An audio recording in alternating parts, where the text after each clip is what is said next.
코로나 중이지만은 주님의 십자가의 고난, 그리고 죽으심, 그리고 그 이후에 있은 부활을 더 깊이 묵상하는 한 주가 되기를 원합니다. 그래서 개인적으로 믿음이 좀 꿈틀거리고 또 다시 이 좋은 봄날에 만물이 소생하듯 좀 연약해져 있는, 또 머뭇거리던 내 안에 내 믿음이 좀 이렇게 좀 다시 한번 힘을 펴고 일어날 수 있고 회복되는 영적 각성이 일어나는 그런 귀하고 귀한 시간, 오늘 그리고 이번 한 주가 되기를 간절히 소망합니다. 오늘은 예수님께서 십자가에 못 박혀 죽으시기 위해서, 고난의 길로 본격적으로 죽으시기 위해서 예루살렘으로 입성하시는 날이었습니다. 2000년 전에 앞서 말씀드린 것처럼 종려나무 가지를 꺾어서 호산나 하고 환영했는데, 그들이 예수님을 맞이하면서 외쳤던 그 함성은, 그 불렀던 호칭은 그 뜻을 아는지 모르는지 어쨌든 주님을 환영했습니다. 주님 그렇게 정말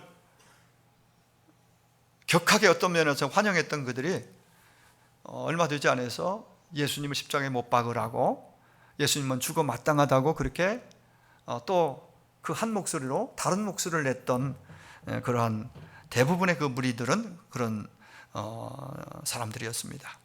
정확하게 예수님이 누구신지, 그리고 예루살렘으로 들어오시는 예수님에 대해서 저들은 인식이 제대로 되어 있지 않았습니다. 그리고 메시아에 대한 인식도 잘못됐고요.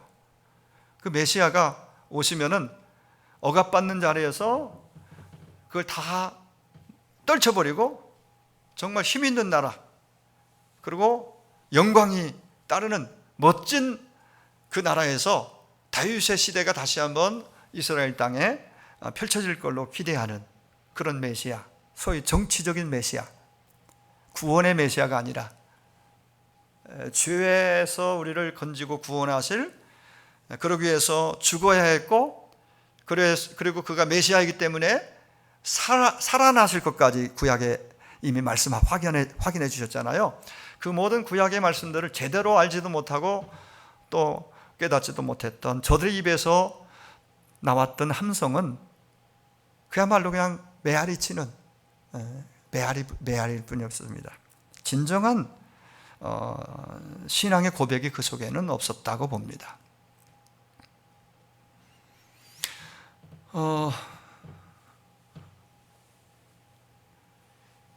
예수님이 제자들과 함께 가이사랴 빌립보에 갔을 때였습니다. 오늘 말씀의 배경은 한 절을 보셨지만은 그 앞에 있는, 특별히 마태복음 16장에 보면은 좀 더 소상하게, 오늘 누가가 기록한 내용보다는 좀 더 소상하게 이때 장면을 동일한 장소, 동일한 대화, 동일한 사건을 다루고 있는 마태복음은 좀 더 자세하게 기록이 되어 있습니다. 그래서 제가 오늘 말씀 중에는 누가복음이나 마가복음에는 다 나오지 않는 부분들은 마태복음을 제가 그냥 따로 성경 구절을 말하지 않아도 그걸 인용해서 같이 말씀드린다는 걸 미리 말씀을 드립니다.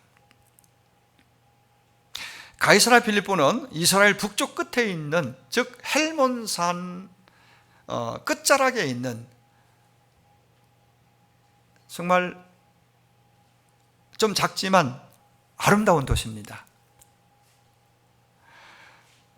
바로 그 밑에는 갈릴리 바다가 있고요. 그리고 북쪽으로는 헬몬산이 있고, 거기서 끊임없이 흘러내리는 그 만년설인 헤르몬산에서 내리는 그 물줄기가 갈릴리 바다로 들어가고, 거기서 그냥 끝이 아니라 통해서 또 요단강을 통해서 저 사해까지 내려가는 그런 구조의 땅입니다. 자, 이 참 상상하면, 여러분 성지순례 가면 꼭 가는 코스죠.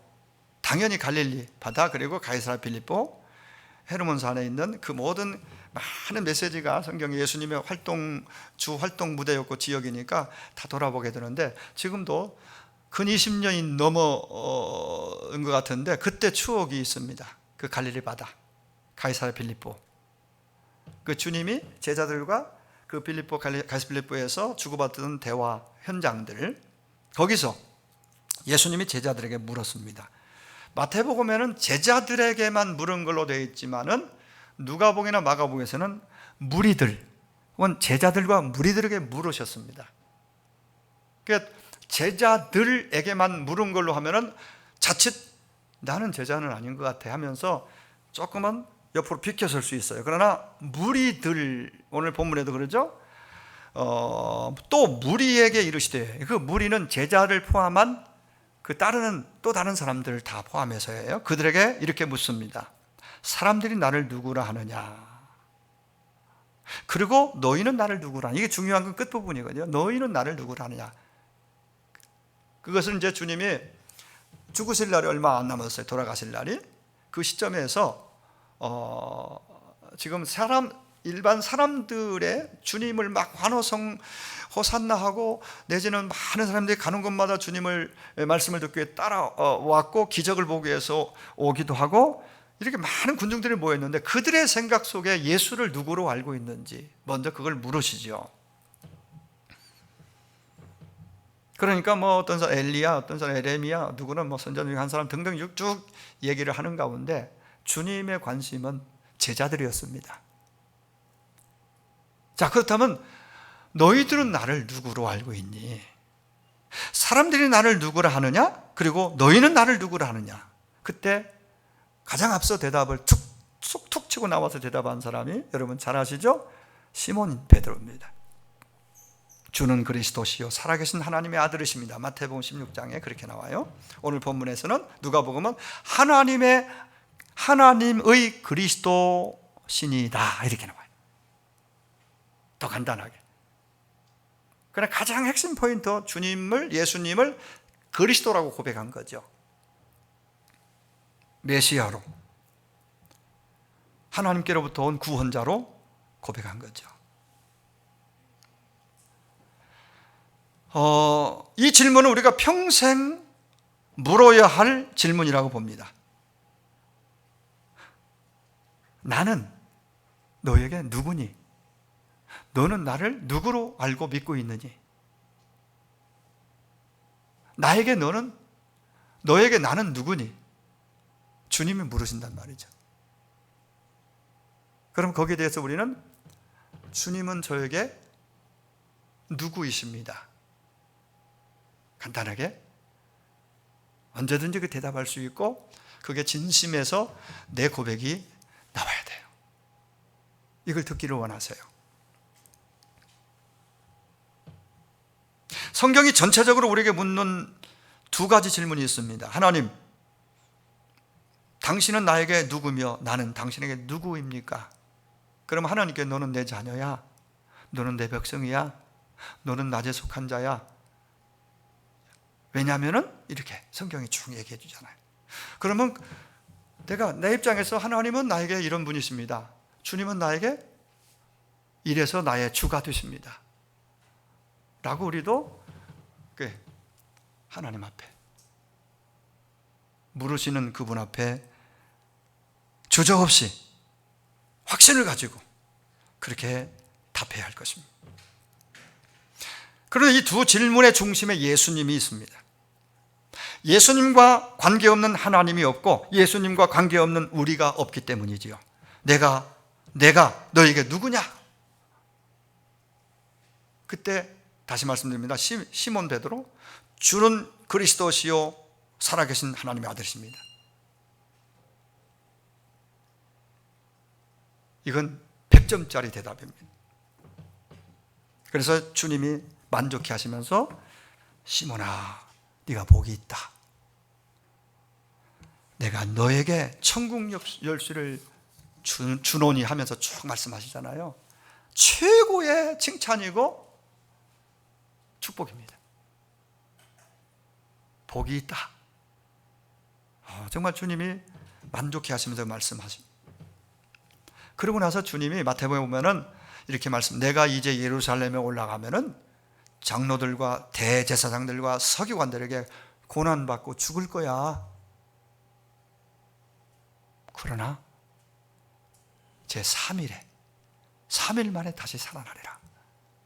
여기까지 말씀하세요. 그런데 바로 그때 다시 베드로가 나섭니다. 예수님 무슨 말씀입니까? 저는 예수님이 누군지 압니다. 예수님은 그리스도시요 하나님의 아들이 아닙니까? 그런데 어떻게 죽어요, 하나님이? 말도 안 돼요. 그리고 누가 우리 예수님을 공격하면 제가 막아드리겠습니다. 지켜드리겠습니다. 아니면 큰 소리 칩니다. 절대 죽지 마세요. 죽으면 안 됩니다. 누가 죽여요? 어떤 면에서 보면은 용기 대단하고 주님이 그런데 제자 하나 잘 골랐구나 하고 주님이 기특하다고 생각하실 수 있어요. 그렇죠? 그런데 반전이 있습니다. 그렇게 주님을 위해서 하는 것처럼 막 쏟아내는 그의 어떤 자신감 넘치는 그 얘기들 끝에 가로막아서고 주님이 이렇게 말씀하십니다. 사탄아, 내 뒤로 물러가라. 너는 나를 넘어지게 하는 자로다. 마태복음 16장 23절입니다. 네가 하나님의 일을 생각하지 않고 도리어 사람의 일을 생각하는구나. 여기서 우리가 놓치면 안 되는 메시지가 뭘까요? 하나님의 일, 사람의 일. 예수님은 하나님의 일을 위해서 왔어요. 하나님의 일을 제대로 하는 것이 사람에게도 유익한 거예요. 근데 사람의 일이 항상 먼저이고 좀 더 깊이 들어가서 내가 먼저이고 내 일이 중요하고 사람의 일이 먼저이면은 그건 어긋나기 쉽습니다. 만족이나 행복보다는 굉장히 후회하게 될 확률이 많습니다. 우리 하나님을 모르고 예수를 안 믿을 때는 그게 다니까 거기 그 범주 안에 생각하고 그것만 보니까 그 안에 살지만은 영적 세계, 하나님이 열어준 영적 세계, 천국이 있음을 지옥이 있음을 알고 보이지 않지만 하나님이 지금도 나와 내 안에 우리 가운데 함께 하시는 것을 알고 믿는 사람이 하나님의 일이 아닌 사람의 일이 중심이 되어 가면은요 어떻게 되겠어요?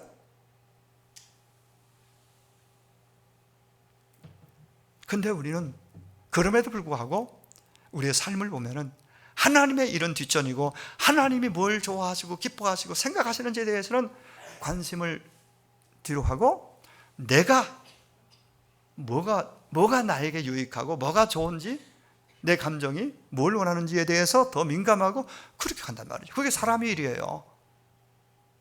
그 다음에 나오는 그 오늘 본문 누가복음 9장 23절에 있는 내용과 배치되는 삶이 거기서 나오는 거예요.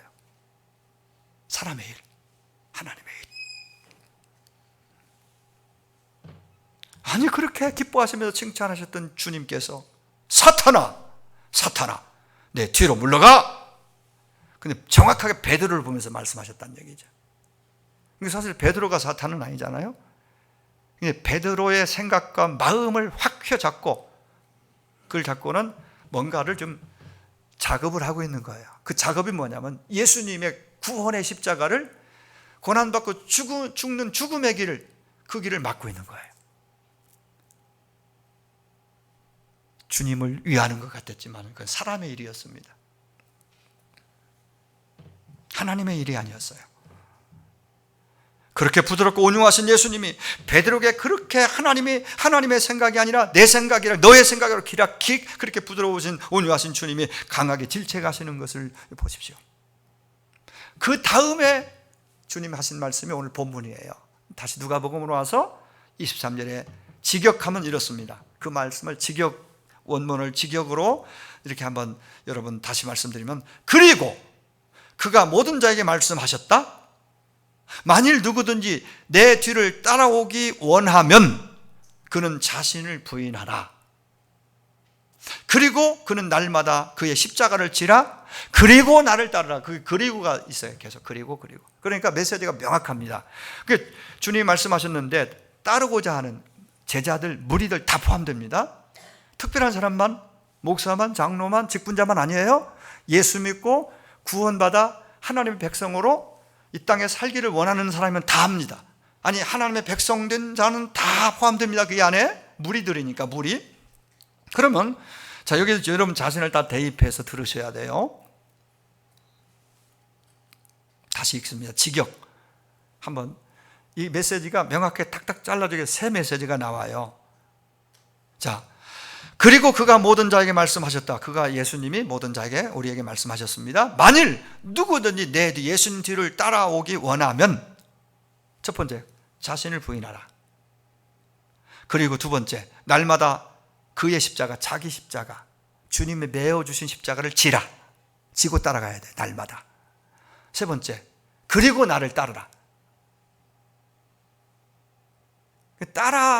따르라 이 말은 따라오기를 결정했다면 얘기한 건데 어쩌면 끝부분에 다시 강조하는 거죠. 이게 신앙의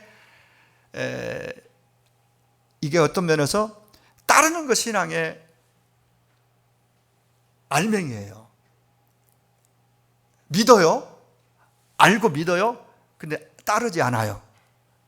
그러면 좀 속된 말로 껍데기만 있는 거예요.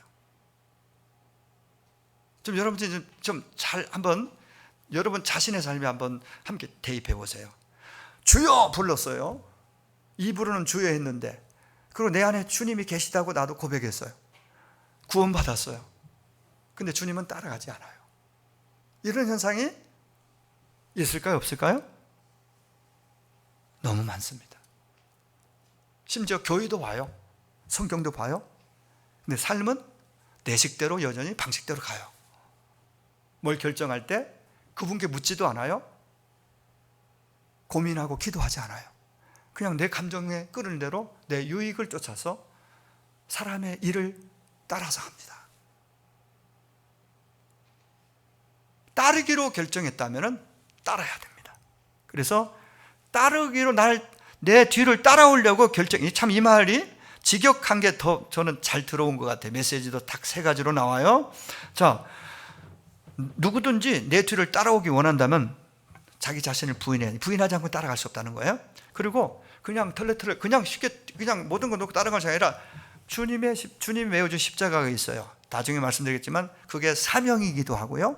이 땅에 믿음을 지키며 주의 뜻을 이루며 살아가는 데 있어서 많은 우리가 감당해야 될 그 책임감 같은 것도 되겠죠.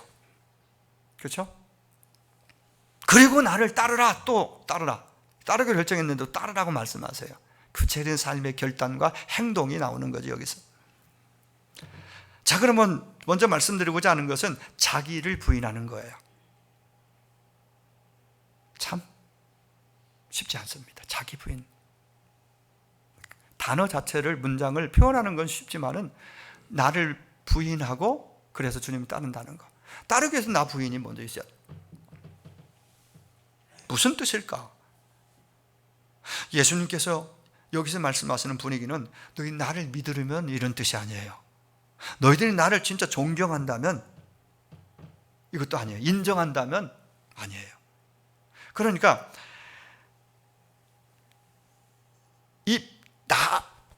자기를 부인한다는 말은 관념적인 언어가 아니에요.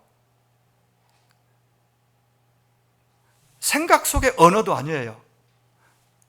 혀의 말의 언어로 끝나는 얘기도 아니에요. 이것은 따라온다고 하는 구체적인 말을 쓰잖아요. 이론이나 생각이 아니에요. 신앙은. 주님을 따른다는 것은, 부인한다는 것은 주님을 따라가려면은 그게 진짜 주님이 원하는 신앙이고 영광이 있는 신앙이 나중에. 지금은 고난이 있죠. 제대로 따르려면. 그러나 차후에 진짜 영광이 있고 상급이 있습니다.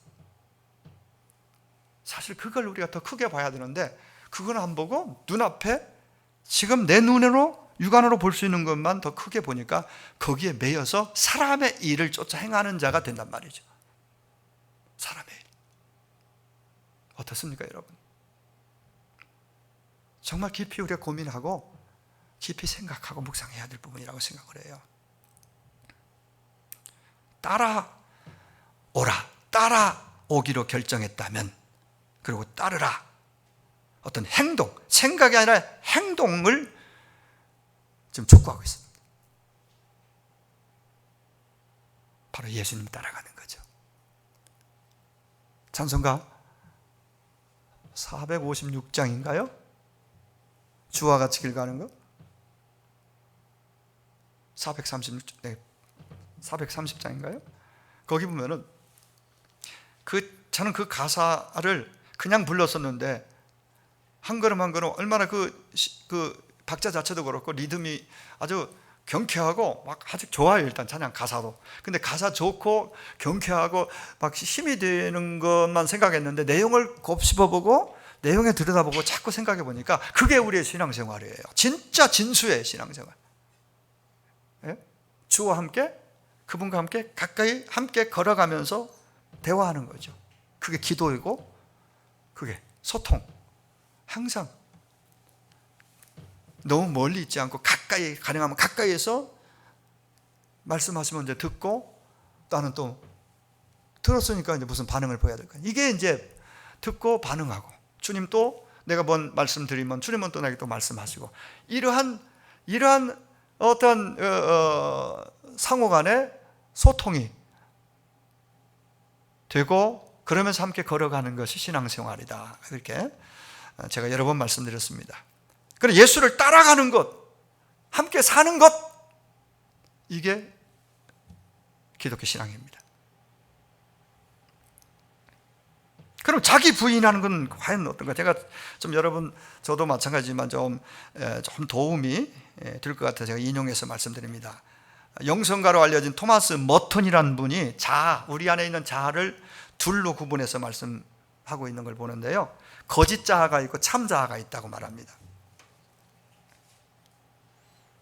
신앙이 깊어지고 성숙할수록 거짓 자아를 물리치고, 이거 완전히 죽기 전까지는 이게 완전히 벗어날 수는 없어요. 거짓 자아가 우리 안에 있어요. 모든 사람 안에.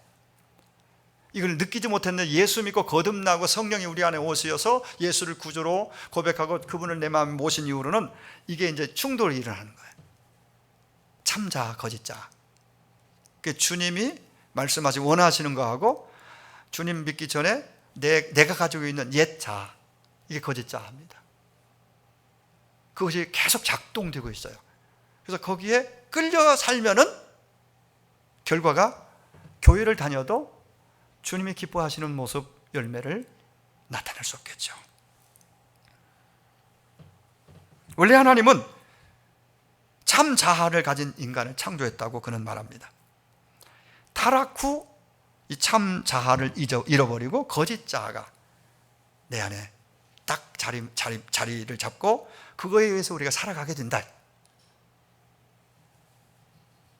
그러던 우리가 예수 그리스도를 영접한 뒤 성령의 인도를 따르게 되면서 이제 참 자아가 우리 안에서 기능을 발휘하게 되고, 이제 그러다 보니까 육을 통해서 옛 자아, 옛사람이라고도 말하죠. 바울이 말한 그것이 계속 자극을 주고 눈에 보이는 걸 통해서, 듣는 걸 통해서 그쪽으로 나를 자꾸 끌어내요.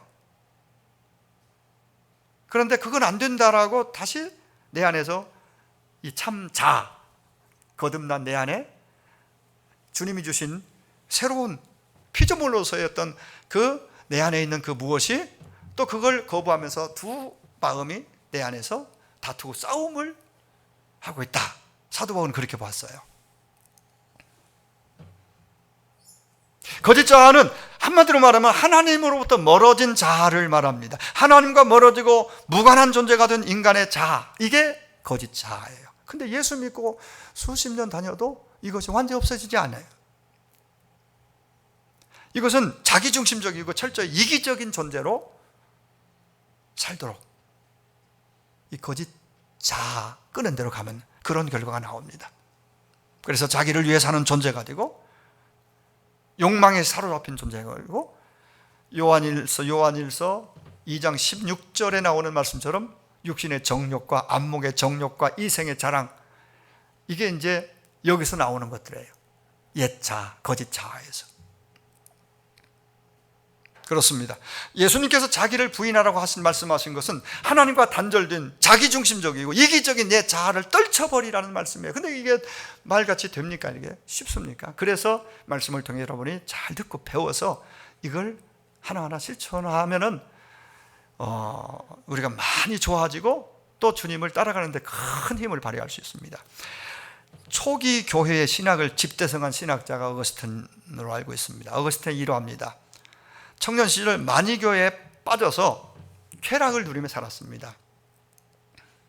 어머니가 눈물로 기도하던 차에 하나님의 은혜로 성령의 놀라운 역사 가운데 회심하고 주님께 돌아왔습니다. 그가 하루는 길을 가는데 전에 즐겼던 어울렸던 그 창녀가 눈앞에 나타났습니다. 어거스틴 하면서 어거스틴이 반갑게 전에 옛정을 생각해서 미소를 지으며 다가왔습니다. 그때 어거스틴이 이렇게 말을 했다고 합니다. 자매님, 옛날에 어거스틴은 죽었어. 이게 죽었다는 건 분명히 눈 뜨고 있고 걷고 있고 살아있는데 뭐가 죽었다는 게 자아가, 옛 자아, 거짓 자아에 속아서 당신과 자매와 그렇게 살던 세월이 있었는데 이제는 나는 그건 다 이미 죽었다라고 선언하고 있는 거죠. 그렇습니다. 바로 이것이 자기를 부인하는 것입니다. 육신의 정욕, 안목의 정욕, 그리고 이 생의 자랑에 빠져 살던 자기를 청산하고 이제 새로운 자기, 참 자아를 따라서 주님의, 다르게 말하면 주의 말씀과 감동을 따라서 그 귀 기울여 듣고 그 말씀을 따라 끊임없이 살아가는 거죠. 오늘 23절에 아무든지 나를 따르려거든 자기를 부인해야 한다. 나는 죽고 내 안에 예수가 살아있음을 선언하고, 갈라디아 2장 20절의 말씀처럼 사도 바울이 그렇게 우리에게 강력하게 우리에게 제시해 주잖아요. 나는 죽었다. 십자가에 예수와 함께 죽었다. 그리고 예수님이 내 안에 살아계신다. 나는 죽었고 그분이 내 안에 살아계시고 나는 이제 그분이 나를 이끄는 대로 가야 산다. 이것을 매일 선포하고 선언하고 그것이 내 마음을 지배하도록, 거짓자에 내가 속아서 다시 옛날로 돌아가지 않도록, 그러기 위해서는 이렇게 예배가 그래서 필요하고 기도가 필요하고 말씀 필요한 것이죠. 바울은 로마서 7장에서 솔직하게 이렇게 고백합니다. 21절 이하에서 내가 한 법을 깨달았습니다. 그 선을 행하기 원하는 내가 있는데, 근데 그 옆에 악으로 끌고 가는 뭐가 또 있다. 선과 악이 내 안에 공존한다고 말합니다. 내 지체 속에 한 다른 법이 내 마음의 법과 싸우고 있다고 말합니다. 그래서 자꾸 내 지체 속에서 죄의 법으로 나를 자꾸 사로잡아 갑니다.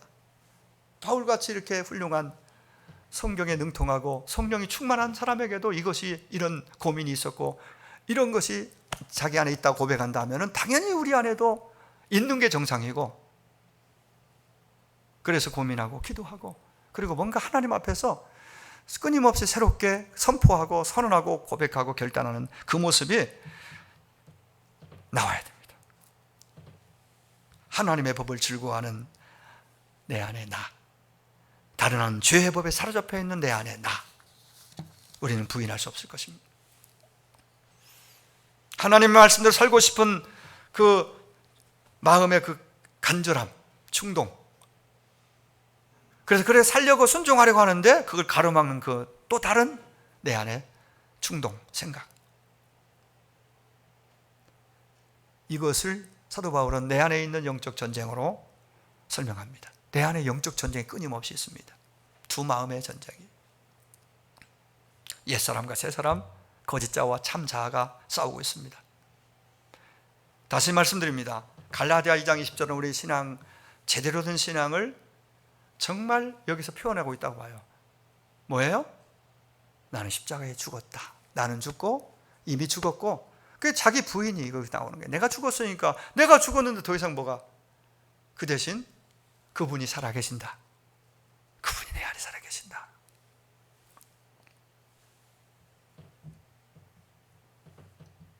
구체적으로 자기를 부인한다는 것은 이 시간에 다 말씀드릴 수 없지만은 좀 정리해보면 내 인생의 주인이 내가 아니고 하나님이라는 걸 인정하는 것부터 시작돼요. 내가 주인 되어 살았잖아요. 근데 예수 믿고 수년 수십 년 돼도 내가 여전히 주인 되어 있으면요, 신앙이 겉돌고 있는 거예요. 깊어지지 못하고 성숙되지 못하고 주님과 가까이 가지 못하고. 여러분, 나의 여러분의 주인이 주님이심을, 하나님이심을 인정할 수 있기를 바랍니다. 고백할 수 있기를 바랍니다. 하나님이 나의 주인이십니다. 그 나의 주 하나님이라 할 때 주라는 고백이 그 고백이에요. 그렇다면 항상 내 뜻보다는 하나님의 뜻을 앞세울 수 있기를 원합니다. 하나님의 뜻을 묻기도 하고, 그래요? 하나님 뜻이 말씀 통해서 깨달아지고, 기도하다가 깨달았으면 그 뜻대로 힘들어도 한번 해보는 거죠. 좋은 결과가 있을 겁니다. 내 뜻보다 하나님의 뜻을, 사람의 일보다 하나님의 일을 먼저 따르는, 그리고 나머지는 다 하나님께 맡기는 겁니다. 내가 내 거라고 소유 주관할 수 있는 게 뭐가 있습니까? 아무리 100년을 산다 해도 잠깐입니다.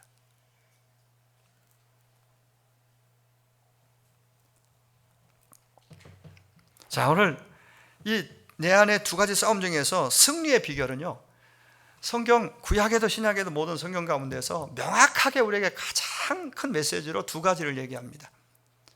주님도 그걸 강조 많이 하셨어요. 저도 요즘에 계속 말씀했던 거예요. 마태복음 26장 41절에 주께서 답을 주십니다.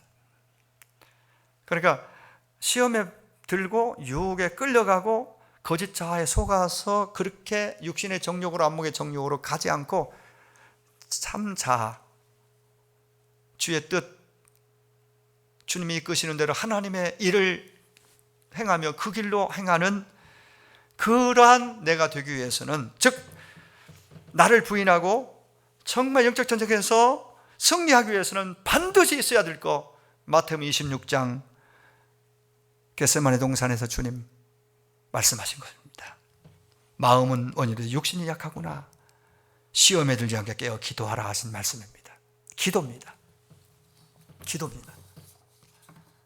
너무나 큰 주제죠. 기도. 수백 수천 번 들었어도 여전히 내 삶은 기도로 하나님과 교통하고 묻고 따르기보다는 내 생각이 중요하고 환경이 중요하고 감정이 중요하고 그렇게 살고 있지는 않는지. 마치 자석이 우리 눈에 보이지 않는 물리적인 힘을 가지고 있는 것처럼 기도는 희한하게 내가 기도했더니 참으로 놀라운 일들이 일어나는 거예요. 그 기도가 힘입니다. 기도가 힘이에요. 능력입니다. 아니, 기도하는 사람이 힘을 얻습니다. 영적 힘을 얻습니다. 세상이 모르는 영적인 힘, 주님이 약속한 새 힘을 얻습니다. 돈이 줄 수 없는, 권력이 줄 수 없는, 내 안에 있는 많은 지식이 발휘할 수 없는 그 놀라운 힘을 기도를 통해서 얻게 되는 거예요. 그걸 깨어있으라고 그랬어요. 기도하라 말씀하시는 것입니다. 자기를 부인할 수 있는 힘, 거짓 자아를 분별하고 제어할 수 있는 힘, 이건 내가 노력으로 내 어떤 다른 그 무엇으로 이걸 물리치고 제어할 수 있는 것이 아니라 기도할 때에, 그래서 주님도 기도하셨고 그걸 기도하라 말씀하십니다. 한국교회가 오늘 우리가 가장 먼저 회복되어야 될 것이 무릎입니다. 기도하는 무릎. 그래서 저도 시간 되는 대로, 아니 이번 한 주 동안 매일매일 강단에 여기 와서 고난주간 기도하기를 결심하고, 지금 한국의 교단의 우리 총회에서 목사님들이 전국으로 제주도부터 해서 기도운동을 그렇게 펼치기로 지금 운동을 펼치고 있습니다. 지역별로 모여서도 하고 전체적으로. 기도가 힘입니다. 기도가 자기를 부인하고 주님을 따르는 원동력입니다. 보세요.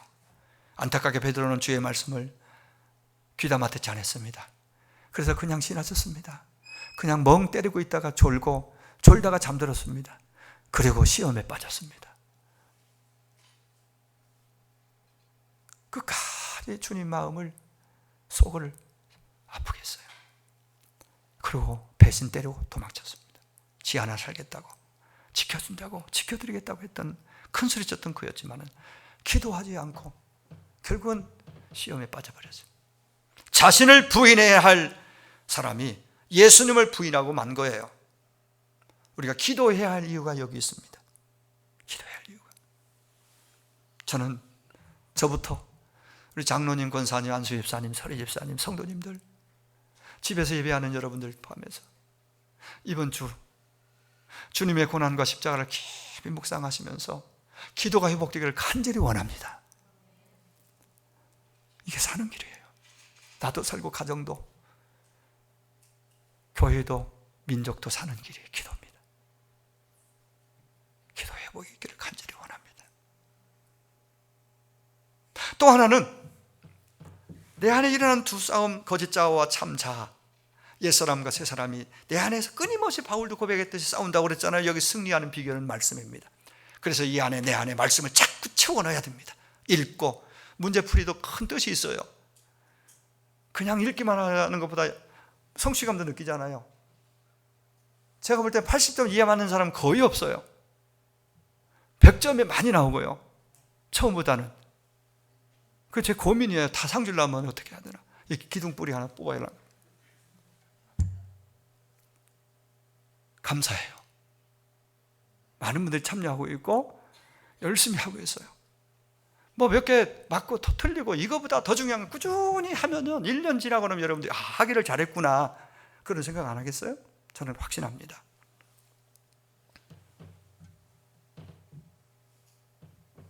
준다고 한 상은 꼭 줄 것이니 실망하지 마시고 꾸준히 하시기 바랍니다. 무엇 드린다고는 얘기 안 했지만 좋은 것 드릴 거예요.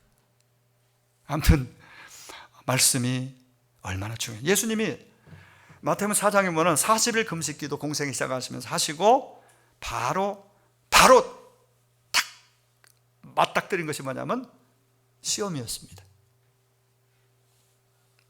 제일 먼저 찾아온 손님이 마귀였어요. 마귀. 예수님을 어떻게든 막아보려고 가까이 와서 주님을 시험합니다. 3가지 시험이 있었죠. 제가 그 얘기는 다 하지 않습니다. 중요한 건 예수님은 시험을 이기셨다는 거예요. 예수님이니까 이기셨지. 우리 같으면 뭐 그럴 수도 있겠죠.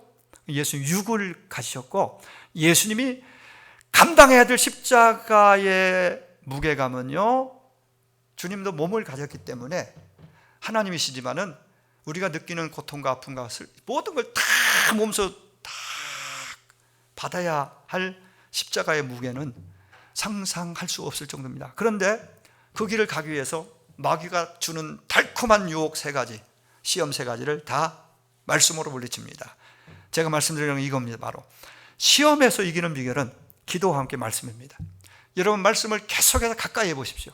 읽기도 하고 분재풀이도 하고 큐티도 하고 또 교회 와서 말씀 듣기도 하고 은혜 받은 걸 나누기도 하고 책 말씀과 함께 하면요, 시험이 왜 없어요? 그래도 있죠.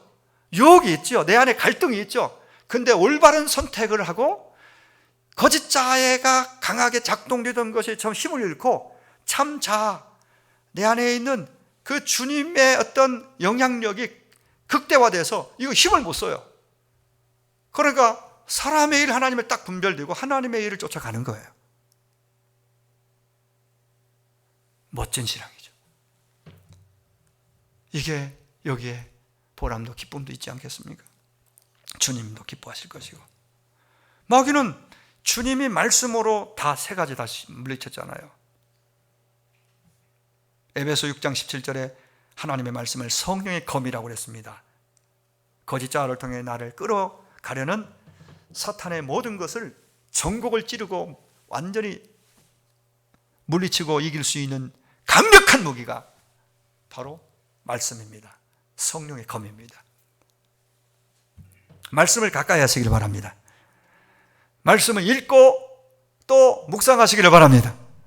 암송도 매주 나가는 걸 가까이 묵상하고 자꾸 하면은 이게 막 근육이 생겨요. 영적 근육이. 담대함이 생깁니다. 그래서 뭐 웬만한 거 아무것도 염려하지 말고 이런 말씀도 암송해 보세요. 그러면 기도하라고 하나님 주신 사인이구나. 더 큰 은혜의 기회구나. 막 긍정적으로 해석하고 기도의 자리로 나아가게 되니까 감사함으로 기도하고. 그러면 뭐 문제는 문제에 더 이상 위협적인 문제지만은 더 이상 그렇게 느껴지지 않고 승리의 자리에 서게 되는 거죠. 말씀을 가까이 읽고 묵상하는 거, 문제도 풀어보고 말씀을 자꾸 듣는 거. 여러분, 한 가지 조심해야 할 것은, 몇 번 질문을 받거든요. 인터넷상에 떠도는 메시지, 설교, 성경 공부, 이건 절대 여러분들 개인적으로 들어가서 함부로 거기 접촉하면 안 됩니다. 정말 너무너무 딱 물기 좋은 미끼들을 걸어놓고 너무나 똑같이 모든 것을 해놓고 뒤에서 기다리고 있어요, 이단들이. 그러니까 검증된 거 물어보고, 저한테 묻고, 꼭 거기서 배우고 싶은 뭐 있으면 그렇게 하시고, 아니면 성경 그냥 읽으세요. 그 문제 풀으세요. 더 열심히 하고 싶으면 큐티 하나 사가지고 매일 전경하면 돼요.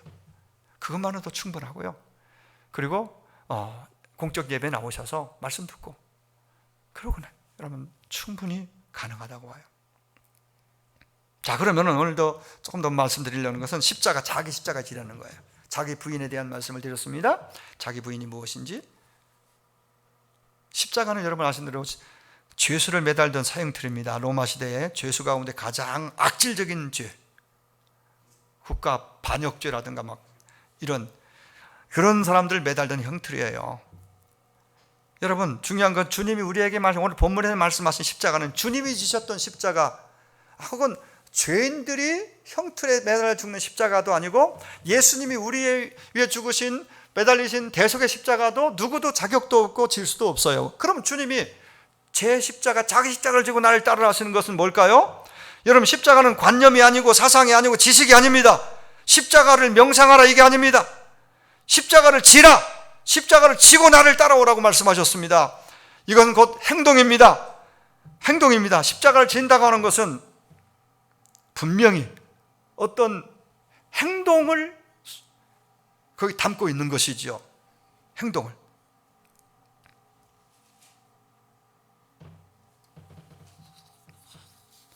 자, 이걸 제가 소상히 다 말씀드릴 수는 없지만은 갈라디아 2장 20절 말씀을 다시 한번 여러분께 말씀드립니다.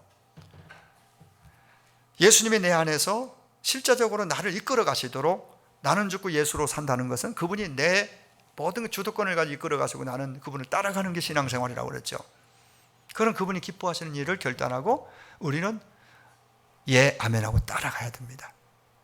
그리고 실제적으로 주님이 말씀하신, 주님이 우리에게 말씀하신 우리가 담당한 내 십자가는요, 여러 가지 의미가 없는데 사명이라는 의미가 있어요. 여러분, 사명이라고 느껴지는 것은 내가 담당하고 지고 가야 될 십자가예요. 십자가예요. 맡겨주신 사명.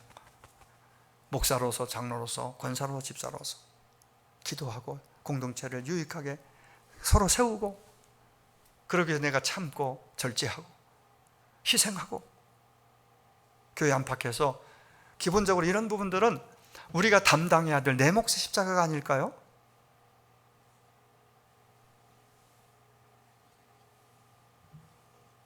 이 말씀을 맺으려고 합니다. 그걸 담당하고 그걸 지고 나를 따르라고 말씀하십니다. 신앙생활은 그냥 머무르는 것이 아닙니다.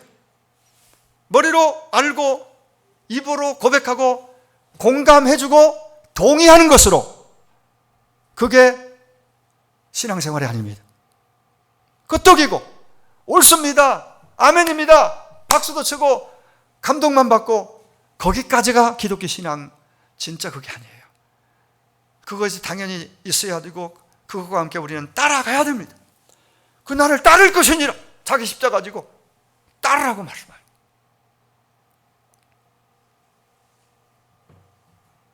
세상 모든 곳, 이루는 곳곳마다 그곳에서 빛이 되고 소금으로 사는 것도 내가 담당해야 될 내 몫의 십자가로 말씀드릴 수 있을 것입니다. 바울은 골로새 1장 24절에 이제 너희를 위하여 받는 괴로움을 기뻐하고 그리스도의 남은 고난을 그의 몸된 교회를 위하여 내 육체에 채우노라. 자나깨나 바울은 항상 교회가 정말 그 마음에 늘 어떻게 하면 교회가 든든히 세워져 갈까, 믿음이 바로 지체들이 세워져 갈까, 공동체가 서로 사랑하고 하나 될까.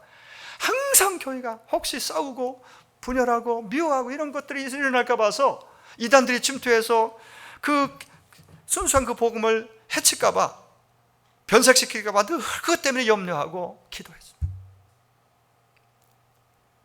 교회 안과 밖에서 내가 꼭 담당해야 될 내 몫의 십자가는 무엇인지 그걸 감당하고 가지고 주님을 따라야 됩니다. 이 말씀으로 말씀을 맺으려고 합니다.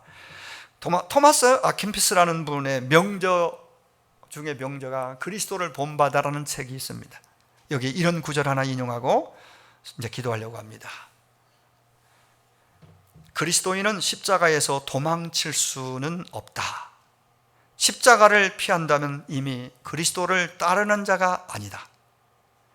그대가 밖으로 도망쳐도 거기 십자가가 있고 안으로 숨어도 거기 십자가를 볼 것이다. 위로 올라가도 십자가가 기다리고 밑으로 파고들어도 십자가가 있을 것이다. 기도하겠습니다. 오늘 각자의 고백을 하나님이 기다리십니다. 뭐라고 고백하시겠습니까? 오늘 말씀 듣고 깨달은 것, 주신 감동을 따라 1분간만 기도합시다. 하나님 아버지 감사합니다. 감사합니다. 오늘 고난주일을 맞이해서 우리가 예전처럼 모든 것을 이번에는 성찬식도 하지 않고 또 다음 주일 부활주일 행사도 하지 못하고 또 모든 성도가 다 한자리에 함께 모일 수는 없어도 이렇게 고난주일을 또 고난주간을 맞이하면서 다시 한번 마음을 주 앞에 내려놓고 고백합니다. 내 안에 두 가지 마음, 거짓 자아와 참 자아 싸움이 있다는 걸 알았습니다. 하나님의 일과 사람의 일로 내 안에서 싸웁니다. 하나님, 참으로 주님을 따르기 위해서 주님의 제자요 주의 백성으로서 이제는 나를 부인하는 삶, 나는 죽고 예수로 사는 삶, 내 십자가, 내 몫의 십자가 지고 주님을 따르는 자로 살아가도록 한 주 동안도 기도로 깨어있고 그리고 말씀으로 일어서는 우리 모든 성도들 되게 하여 주시옵소서. 예수님의 이름으로 기도하옵나이다. 아멘.